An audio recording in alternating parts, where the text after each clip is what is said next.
Welcome everyone to Tripp's art class. I hope everyone's having a great Friday today. I'm super excited today because today is finally the day that I get to add watercolors to this art piece that I've been working on slowly for a little while. So I'm using some watercolors that I'm not really quite for sure of the name because I think it's in Japanese or Chinese. I think it's in Japanese, but it's they're called Pretty Excellent watercolors. I like them. I did a review of them on the channel if you want to watch that video and see a little bit more about how they work, but I think they're pretty quality for what I like to do in my style of watercolor work. So I'm using just kind of a standard paintbrush, nothing really fancy. I can't even tell what it is because it's kind of an older paintbrush. Yeah, so there's paint all over it.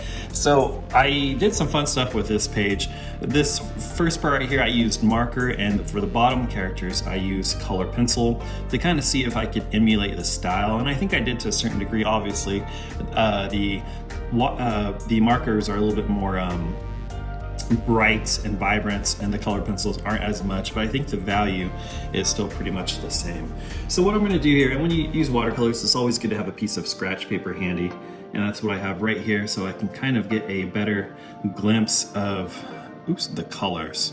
Now this is going to be challenging because I made a mistake. I wasn't for sure I was going to use watercolors on this right at first, so I used a pen that is not waterproof.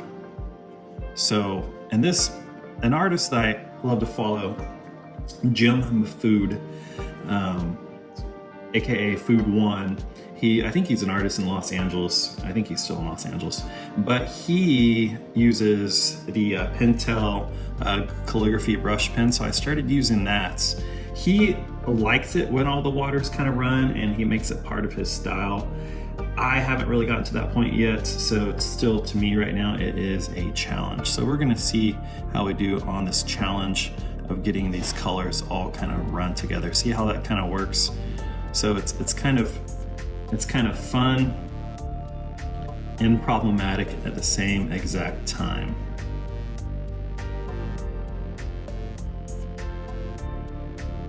So this is going to be a challenge, but this is one of those instances in art where I'm just kind of letting the water do what the water wants to do, and hoping that it doesn't disappoint.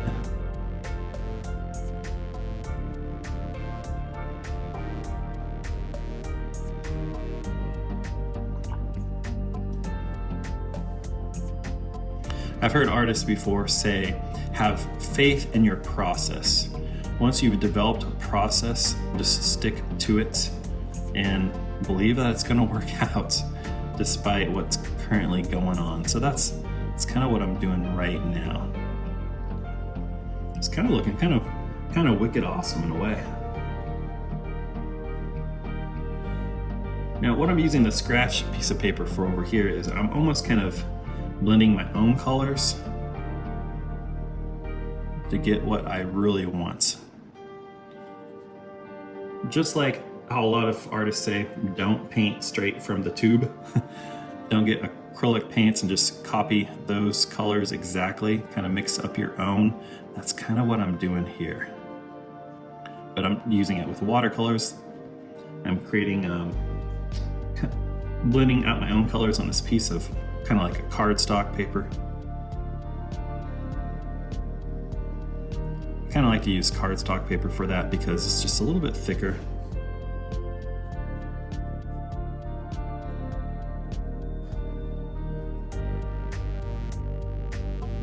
Now, for those of you who kind of follow a lot of my sketchbook artwork, you know that I love to work in pencil pen, color pencil marker, and watercolor. I like to kind of do mixed media creations where I use all of those at the same time. I think I used to call it the Fantastic Five or the Fabulous Five. I can't remember. Let's see. Pencil, pen, marker, color pencil, watercolor. Yeah. The Fabulous or Fantastic Five. I was originally inspired to use such media by the famous Tim Burton. When I first got into arts, he was like my favorite artist. I mean, I still love Tim Burton. His artwork's amazing. And I loved how he would use just like cheap little kid media. Like he wouldn't use like the most expensive paints or have like the nicest brushes. And there was something about that I just really appreciated. Now I've kind of broken out of that where I like to use some nicer watercolors and nicer brushes, but I still like to use the simplistic media. Kind of not really messing with oils and pastels as much, but just good old fun media that you can use on paper.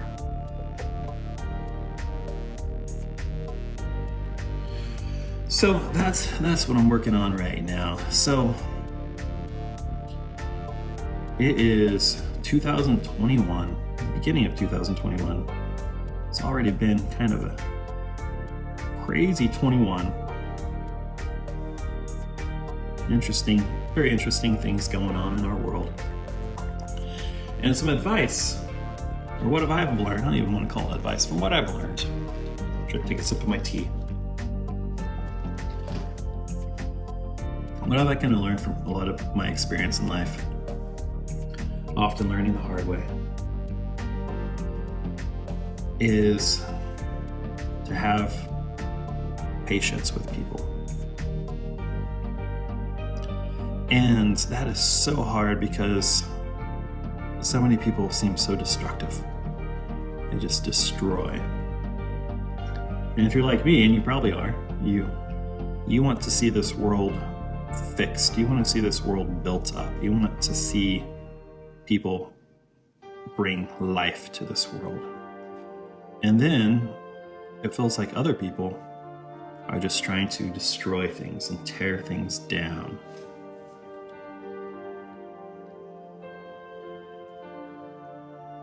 So it's easy to get frustrated at people.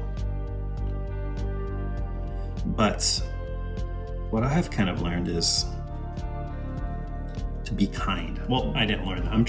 What I'm trying to practice is to be kind. And that's what I'm really trying to focus on. And I was thinking, like, what if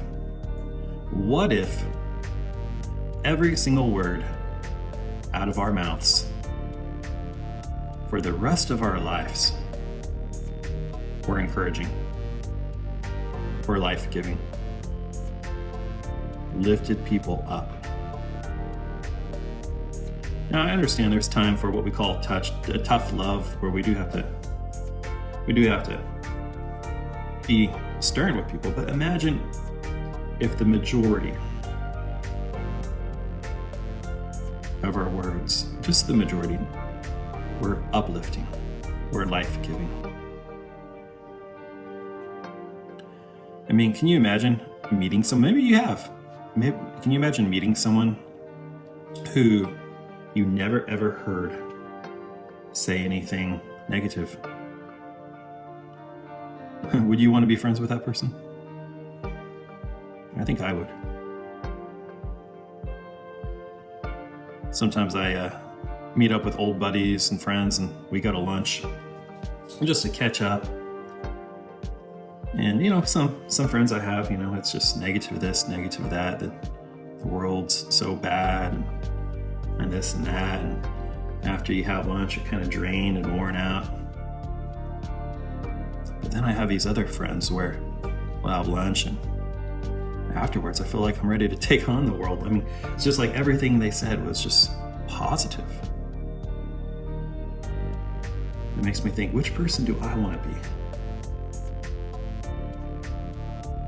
Which person do you want to be? It's so easy to criticize. It's so easy to tell everyone else what they're doing wrong. But imagine if we could start just being uplifting with our words. I feel like we can make a big difference. I really think we could. That's just something to kind of Let's think about today as we create, as we live, as we spend time with people.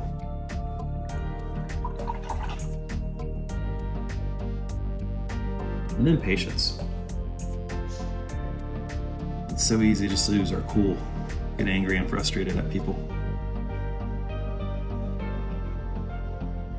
I hope people have patience with me, and I hope I have patience with other people. It's a challenge, though. It really is.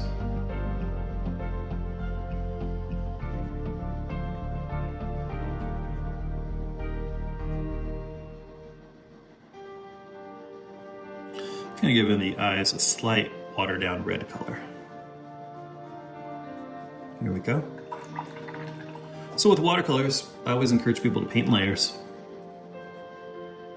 Kind of just let the watercolors dry for a little bit. Don't worry about being perfect. Like, I'm kind of being too picky right now and trying to fill up those little white areas.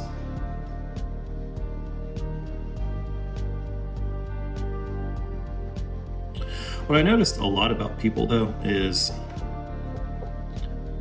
who they are online often reflects who they are in their heart.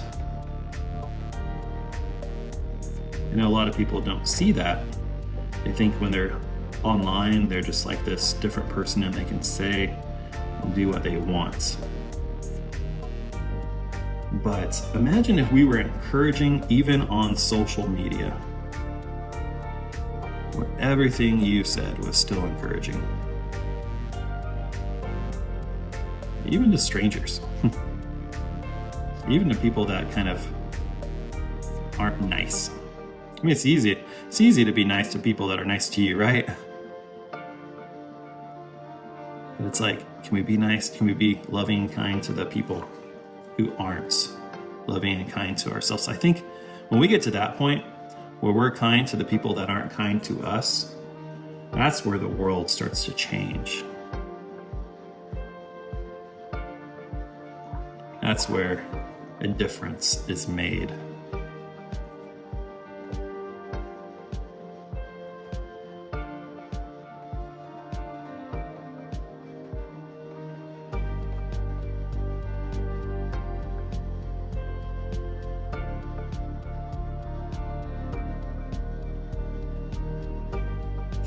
Okay, so what I'm going to do is let this sit here for a while. I'm going to let it dry. There's really nothing else I can do right now. I'm worried that if I keep on adding color at this point, it might mess it up a little bit. Now I'm using some quality sketchbook paper. If you're using a sketchbook or paper that's not as thick, you really might need to take smaller bricks, shorter bricks, and let it dry in between. I was able to pack on a little bit more water just because of this paper. I'm using some quality thick sketchbook paper. So I'm gonna let it dry probably at least like an hour and a half to 2 hours, because I really want this to dry before I do anything else. And then I'm gonna go through and do some touch-ups, maybe bring out my white pen and do some touch-ups there, especially around the eyes. Maybe bring out a marker a little bit. I'm not really quite for sure. Bring out my black pen and go over some of these lines some more. So I'll do that next time, but I want to thank you guys for hanging out today. Feel free to subscribe to be a part of this art community where I post art book reviews and art tutorials.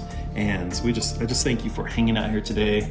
Be kind to people out there, and let's try to. I'm going to really try. I mean, it's a challenge for me, but to be uplifting with my words, to be uplifting online, to be uplifting with my life, and just to be an encourager, a person of light instead of a person of darkness, a person that constructs instead of a person that deconstructs, a person that builds instead of a person who tears down. So have a great weekend, everyone, and we'll catch you later.